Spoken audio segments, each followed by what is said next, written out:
Welcome to Zwida Media. If you're new to this channel, please subscribe. Don't forget to like, comment and share. Here's a new video for today. Enjoy.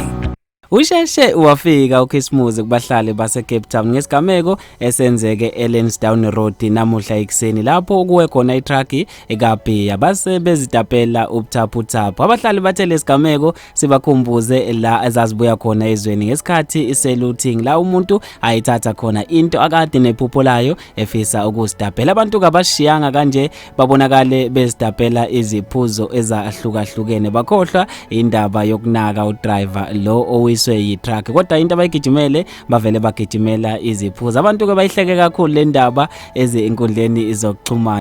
Usifisile kaDlamini Thwala uthe akwaze kwaUKhisimuzi wasefaka ama-emoji atshengisa ukumangala. Umtho echunelihle Madolo uthe washo umtapo wabesefaka ama-emoji ahlekayo. Kanti ke usibahle yena uthe baze babusiseka abantu eKapa. Wasethi uMames Agil Amphethe uthe waye abantu bengasebenzelanga ngapha eSoweto labo driver mara. Wasethi ngaze ngaphatheka kabuhlungu. Nkuleko Dladla uthe hayi cha impela kusheshe wafika uKhisimuzi kule ndawo yaseKapa. Bafethu ke mina ngizofisa ukwazi ukuphala kwenu khona lapha kwi-comment section ngaso lesigameko esokuwa kwe-truck. Abantu ke base beyitapela ubuthaphutaphu iphuzo zo ezidakayo.